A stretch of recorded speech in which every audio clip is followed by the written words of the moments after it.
জীৱনৰ তিনিটা চমৎকাৰী চিন্তাই। ১ নম্বৰ, টেনশ্যনে আপোনাক মাৰি পেলোৱাৰ আগতে টেনশ্যন হত্যা কৰক। অযথা টেনশ্যনৰ পৰা দূৰত থাকক। সকলো সময়তে পজিটিভ চিন্তা ভাৱনাটো অটুট ৰাখক।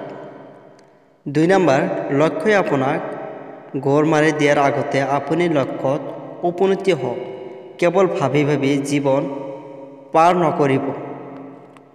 ৩ নম্বৰ, জীৱনে আপোনাক এৰি যোৱাৰ আগতে সুন্দৰভাৱে জীৱন যাপন কৰক। জীৱনটো কটাব এৰি জীয়াবলৈ শিকক।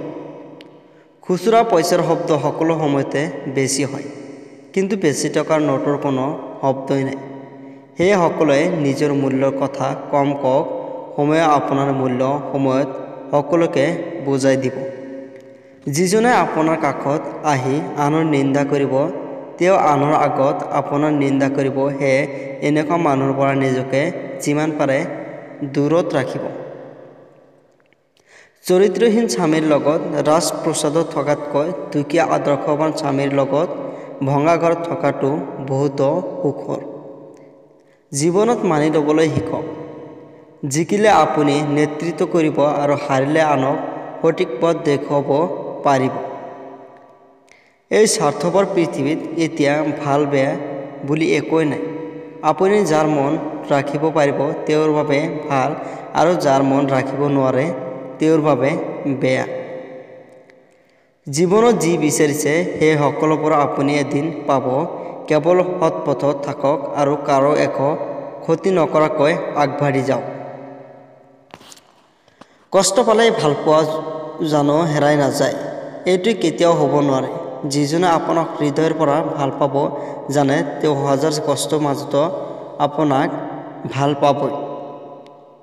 এই পৃথিৱীৰ নিয়ম কিছুমান সঁচাই আচৰিত। আপুনি যেতিয়া আপোনাৰ প্ৰিয়জনক বহুতো বেছি গুৰুত্ব দিবলৈ আৰম্ভ কৰিব, তেতিয়া তেওঁ আপোনাক অৱহেলা কৰিবলৈ আৰম্ভ কৰিব।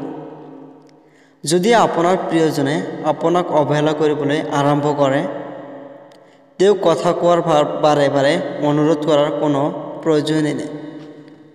কাৰণ যাৰ কাষত আপোনাৰ সঁচা মূল্য থাকিব, তেওঁ হাজাৰ অসুবিধাৰ মাজতো আপোনাক অলপ সময় দিব, আৰু তেওঁ কেতিয়াও আপোনাক এৰি থৈ নাযায়। আপোনাৰ ওচৰত হয়তো বহুতো টকা পইচা আছে, আপুনি সকলো ক্ৰয় কৰিব পাৰিব, কিন্তু মানসিক সুখ শান্তি কেতিয়াও টকাৰে ক্ৰয় কৰিব নোৱাৰে। আমি যেতিয়া ডাঙৰ হৈ আহোঁ, জীৱনৰ অভিজ্ঞতাৰ পৰা বুজিব পাৰোঁ যে সকলোৰে মাজত থকাতকৈ অকলে থকাই বেছি ভাল। কিয়নো আমাৰ সৰুকালত বন্ধু বান্ধৱীবোৰে নিস্বাৰ্থত কথা পাতিছিল, আৰু আজিকালি সেই বন্ধু বান্ধৱীবোৰে স্বাৰ্থ নহ'লে কথাই নকয়। প্ৰায় সংখ্যক মানুহৰ ক্ষেত্ৰত এই ঘটনাটোৱেই ঘটি আহিছে বা ঘটি থাকে। সেইটো হৈছে যাক আপুনি মনৰ পৰা ভাল পায়, শেষত তেওঁকে হেৰুৱাব লগা হয়। মানুহৰ লগত আপুনি এটা পৰ্যায়লৈকেহে ভদ্ৰ ব্যৱহাৰ কৰা উচিত, কিন্তু অতি ভদ্ৰ ব্যৱহাৰো উচিত নহয়। কাৰণ এই সংসাৰত ভদ্ৰতাৰ ভাষা সকলোৱে বুজি নাপায়। মানুহবোৰে প্ৰিয় মানুহৰ চেহেৰাৰ মায়াতকৈ কথাৰ মায়াত বহুতো বেছি আকৃষ্ট হয়। কিয়নো চেহেৰাৰ মায়া এদিন পাহৰিব পাৰি, কিন্তু কথাৰ মায়া সহজে পাহৰি যাব নোৱাৰি। আপোনাৰ জীৱনত বাটত পানীত ভৰি নিভিজাকৈ হয়তো নদী পাৰ হ'ব পৰা যায়, কিন্তু আপোনাৰ দুচকু নিভিজাকৈ জীৱন পাৰ কৰাটো অসম্ভৱ কথা। মানুহ ইচ্ছা কৰি সলনি নহয়, মানুহক সলনি কৰে প্ৰিয়জনৰ অৱহেলা।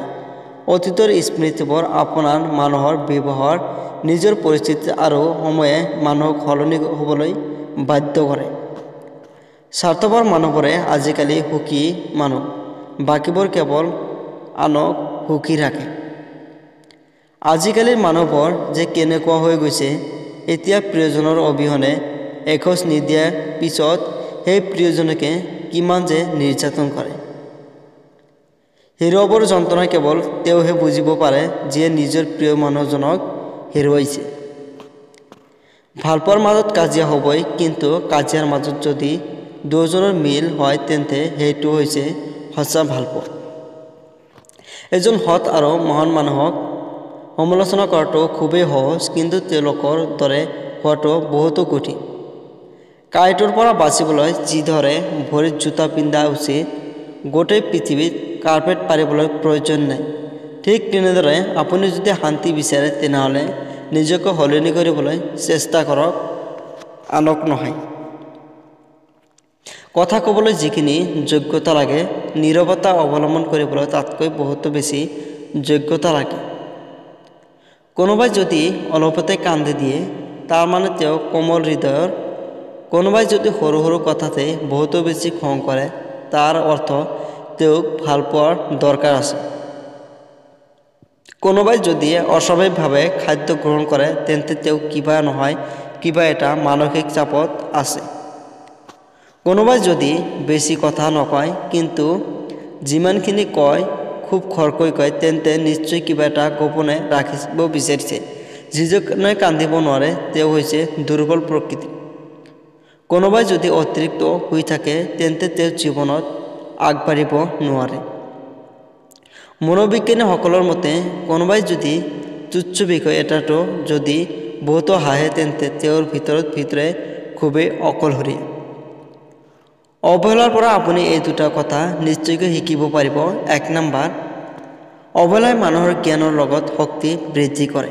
2 নম্বৰ, অৱহেলাই মানুহৰ শুই থকা মন মগজ জাগ্ৰত কৰি তোলে। যিজনে আপোনাক অৱহেলা কৰে তেওঁক ধন্যবাদ দি আঁতৰি যাওক, কাৰণ তেওঁৰ অৱহেলাৰ কাৰণে হয়তো আপোনাৰ জীৱনত উন্নতি হ'ব।